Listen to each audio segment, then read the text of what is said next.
It all started on an ordinary day, but then I saw something wild near my house. A strange insect, flying low, almost like it was on a mission.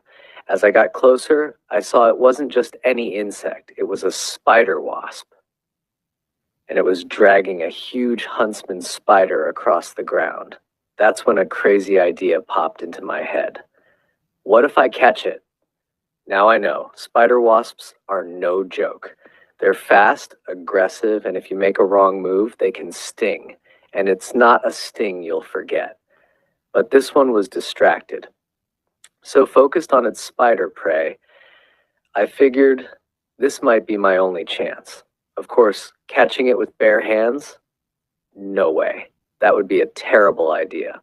So I grabbed a small container, moved in carefully, and with one swift move, I caught it. I gently placed the wasp inside a half-finished terrarium I had at home. And yes, I put the spider in with it too. Why? Because I wanted to observe what happens next. I wanted to see with my own eyes how these wasps handle their prey. So I jumped online and searched, how does a spider wasp hunt and paralyze spiders? That's when I found out something fascinating.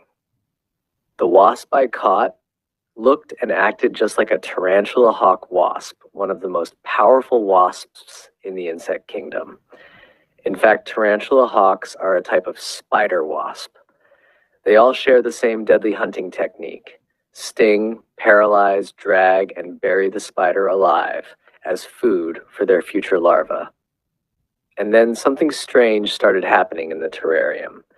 The wasp began moving sand again and again, digging. What was it doing? It was trying to dig a burrow. That's where the female spider wasps normally drag the paralyzed spider, burying it deep underground before laying an egg on it. But here's the problem. The terrarium didn't have enough sand. Every time she tried to drag the spider in, her legs slipped. The sand shifted. Normally, these wasps are incredibly strong, easily capable of dragging giant spiders backward over rough terrain. But in my setup, the sand just wouldn't cooperate. Still, she kept trying. Dig, drag, try again. Over and over. Tirelessly. And that's when it hit me. If she keeps going like this, she'll exhaust herself. It was fascinating, watching this insect follow her ancient instinct, struggling in a new environment. I released the spider wasp with its prey. What happened next? Incredible. After keeping this in my terrarium for a while, I noticed something strange. Although it was trying to dig and create a burrow, it just couldn't do it. Even worse, it made no effort to hide the spider under bark or leaves, something many wasps would normally do if digging isn't possible. And then I realized the truth. She needed a proper burrow, a safe, suitable place where she could hide the spider and lay her egg. That's when I made a decision. I would take her back to the exact place where I found her. Back to the wild. So I returned to the same location, carefully released the spider wasp, and also gave her the spider she had originally caught. I stood back and watched. After a short while, the wasp began pulling the spider again. She dragged it toward a burrow she had already started earlier. This time, nothing stopped her. She adjusted her grip, pulled with incredible force, and finally, she got the spider inside the burrow. I leaned in to watch closely.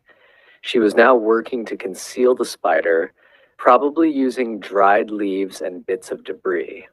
Why? Because this is where the real magic of nature happens. The female spider wasp will now lay a single egg on the paralyzed spider. She won't eat it. She won't guard it. She'll simply seal the burrow and leave. In a few days, the egg will hatch. A tiny larva will emerge and begin feeding on the still living spider, eating it in a way that keeps it alive just long enough to stay fresh. When the larva is done feeding, It'll spin a silken cocoon and enter the pupal stage. Weeks later, a brand new spider wasp will emerge from the ground, a perfect hunter ready to repeat the cycle. And that's when it hit me. As amazing as this wasp is, I couldn't keep her as a pet. Because here's something most people don't know. Despite their fierce reputation, adult spider wasps are not carnivorous at all. They don't eat spiders. They don't even kill to survive. They live on nectar, feeding only on flowers and sweet liquids. It's only the larvae that consume spiders, and even that only once in their lives. So no, I couldn't feed her. I couldn't give her what she needed. The best I could do was let her go and let nature do what it does best. Nature is brutal, but it's also beautiful. Want to see more up-close insect encounters like this?